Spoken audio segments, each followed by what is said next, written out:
नमस्कार दोस्तों, जैसा कि आपने थंबनेल पढ़ा है 26 एस में हुए बदलाव। तो आइए इस वीडियो को शुरू करते हैं। उससे पहले हम जानते हैं कि हमारे प्रधानमंत्री नरेंद्र मोदी जी ने 13 अगस्त को पारदर्शी टैक्सेशन प्लेटफॉर्म लॉन्च किया है। उसके अंदर क्या है, टैक्स कंप्लायंस, फेसलेस असेसमेंट और फाइलिंग रिटर्न को सरल बनाने के लिए सुधार घोषित किए हैं। गवर्नमेंट ने कुछ इम्प्लीमेंट किए हैं हमारे रिटर्न के रिगार्डिंग। सबसे पहले इम्प्लीमेंट तो क्या है, अब हम हमारा ई फाइलिंग का पोर्टल खोल लेंगे तो वहाँ पे हमारे पास एक और ऑप्शन ऐड होके आ गया है, वो है हमारा ई वेरीफाई रिटर्न। यानी जो हमारी पिछले 4 या 5 ईयर की जो भी रिटर्न पेंडिंग पड़ी है उनको हम ई वेरीफाई कर सकते हैं। उसके बाद है हमारा 26 AS, जिसके अंदर हमारे बहुत सारे चेंजेस हुए हैं। तो 26 AS में क्या चेंजेस हुए हैं, सबसे पहले हमारा 26 फॉर्म होता है, क्या है 26 AS वो फॉर्म होता है जिसके अंदर हमारा जो टैक्स या जो हमारा TDS कटता है वो रिफ्लेक्ट होके आता है। ठीक है, तो अब उसके अंदर क्या चेंजेस किए, जैसे हमारा कोई सेविंग का इंटरेस्ट है, कोई FDR का इंटरेस्ट है, या किसी भी चीज़ पे जो इंटरेस्ट है उसके ऊपर, या कोई अदर इनकम है उसके ऊपर जो भी TDS कटता है वो हमारा 26 AS में शो होता है। तो अब गवर्नमेंट ने इसमें नए रूल क्या लागू किए हैं वो हम डिस्कस करते हैं। Form 26 AS annual tax credit statement है। टैक्स पेयर इसे इनकम टैक्स पोर्टल पर बने अपने अकाउंट से टैक्स पे डाउनलोड कर सकते हैं। इससे अपनी आय पर काटे गए टैक्स की जानकारी होती है। ठीक है, तो सबसे पहले हम देखते हैं कि हमारे पास इसके अंदर क्या क्या बदलाव हुए हैं। सबसे पहले हमारे पास जो मेजर चेंज हुआ है इनकम टैक्स की 26 AS में, वो है हमारे पास ये रहा। 1 लाख रुपए की स्कूल फीस या कॉलेज फीस या डोनेशन, अगर हम 1 लाख रुपए से ज़्यादा कोई भी स्कूल की फ़ीस देते हैं, कोई डोनेशन देते हैं या कोई कॉलेज की फ़ीस सबमिट करते हैं तो उसके ऊपर हमारा TDS कटेगा और वो जो अमाउंट है वो हमारा 26 AS में शो होएगा।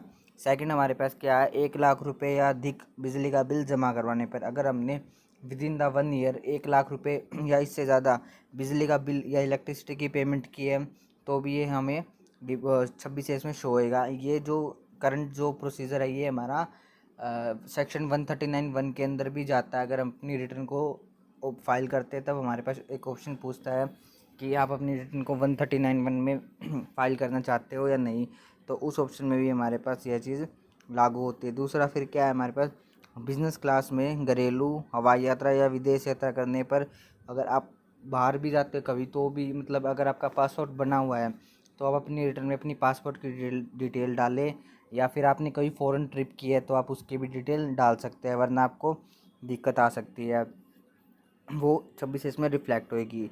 अगला क्या है, 50 लाख रुपए से ज़्यादा करंट अकाउंट में डिपॉजिट या क्रेडिट होने पर, अगर आपका कोई करंट अकाउंट है उसमें आप 50 लाख रुपए से ज़्यादा या तो डिपॉजिट करवाते हो या फिर आपकी रिसिप्ट होती है तो आपके 26 में रिफ्लेक्ट होएंगी। 20,000 रुपये से ज़्यादा सालाना प्रॉपर्टी टैक्स के भुगतान पर, कोई प्रॉपर्टी का आप टैक्स वगैरह पे कर रहे हैं, अगर वो 20,000 रुपये से ज़्यादा है तो वो टैक्स आपका 26 में शो होगा। अगला ऑप्शन है हमारे पास 20,000 रुपये से ज़्यादा सालाना हेल्थ इंश्योरेंस या प्रीमियम के भुगतान पर, आपने कोई LIC कोई पॉलिसी कुछ भी ले रखा है, अगर उसकी पेमेंट 20,000 रुपये से ज़्यादा आप की करते हो या आपकी पॉलिसी 20,000 रुपये से ज़्यादा की है तो भी वो पॉलिसी आपकी 26 AS में शो होगी। फिर है हमारा 20,000 रुपये से ज़्यादा का बिजली का बिल चुकाने पर, अगर हमारा पर्सनली घर का, अगर मान लो कोई इंडिविजुअल पर्सन है उसका 20,000 रुपये से ज़्यादा बिल आता है तो वो उस पर उसके 26 में शो होएगा। जैसे कोई सैलरीड पर्सन है या कोई अदर इंडिविजुअल पर्सन है। 1 लाख रुपए के जेवर, वाइट गुड्स, पेटेंट, मार्बल आदि खरीदने पर, यदि हम 1 लाख रुपए से ज़्यादा का गोल्ड या कोई भी सामान खरीदते हैं, कोई वाइट गुड, कोई पेटेंट्स लेते हैं, मार्बल लेते हैं या एक्सेट्रा जो भी हम लेते हैं आइटम, तो वो भी हमारे 26 में शो होगा। अगला ऑप्शन है हमारे पास 25 लाख रुपए से ज़्यादा नॉन करंट अकाउंट में डिपॉजिट या क्रेडिट होने पर।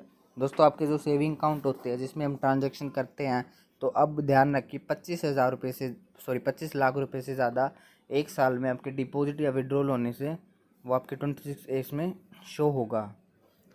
अगला है हमारे पास 50,000 रुपये से ज़्यादा सालाना जीवन बीमा प्रीमियम के भुगतान पर, कोई हमारी LIC की अगर इंस्टॉलमेंट है उसकी हम 50,000 से ज़्यादा पेमेंट करते हैं 1 ईयर, तो वो भी हमारे 26A में रिफ्लेक्ट होएगा।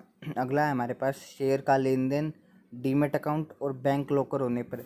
जैसे बैंक में लॉकर होता है, या हमारे जो शेयर की ट्रांजैक्शन करते हैं, प्रॉपर्टी की जो भी ट्रांजैक्शन करते हैं, इवन वो सारी की सारी हमारी 26A में शो होगी। मैं आपको दिखा भी देता हूँ वो कैसे शो होगी। ये देखिए दोस्तों, ये एक हमारा फॉर्म 26AS है। यहाँ पे आप जाओगे तो यहाँ पे पार्ट ई में डिटेल ऑफ SET ट्रांजैक्शन, यहाँ पे आपको ये जैसे फ्रैंकलिन कंपनी के शेयर लिए हुए हैं, तो यहाँ पे आपको ऐसे सारी डिटेल दिखा देंगे कि ये आपका शेयर का अमाउंट है, इसमें प्रॉफिट है, आपको लॉस है, जो भी चीज़ है, मतलब टोटल अमाउंट दिखा देंगे आपको शेयर का, जो भी आपने बाई कर रखा है।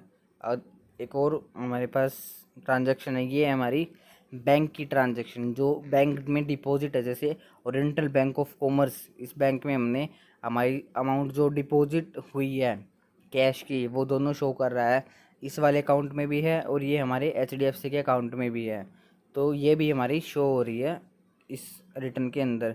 तो ये गवर्नमेंट ने बदलाव किए हैं, जो ये हमारे अभी इसी साल से एप्लीकेबल है। अगर आप अपना 26AS अभी निकालोगे दोबारा से, तो आपको ये सारी की सारी जो भी अपडेट हुए हैं वो आपको पता चल जाएगा, तो आप इसको चेक कर सकते हो। और इसका बेनिफिट क्या है, गवर्नमेंट ने इसको अलाउ इसलिए किया है क्योंकि क्या है, बहुत सारे SSC ऐसे होते हैं जो अपनी इनकम को क्या नाम हाइड करके रखते हैं, या इनकम की डिटेल नहीं देते। लेकिन अब क्या है, 26AS में ये सारी चीज़ें रिफ्लेक्ट होने के बाद उन पे टैक्स की भी लाइबिलिटी जो बनेगी वो भी पे करनी पड़ेगी, और उनको ये सारी की सारी चीज़ें शो करनी पड़ेगी अपनी रिटर्न के अंदर। जैसे किसी ने कोई प्रॉपर्टी ले लिया, कोई शेयर वगैरह की ट्रेडिंग की एंट्रियाँ जो दिखाते नहीं थे रिटर्न में, अब वो कंपलसरी हो गया। अब दोस्तों वो कंपलसरी हो गया कि आपको अपनी सारी की सारी डिटेल अपनी रिटर्न के अंदर दिखानी पड़ेगी। ठीक है, तो thanks for watching this video. अगर आपको वीडियो पसंद आई तो इसको लाइक, शेयर और सब्सक्राइब करना।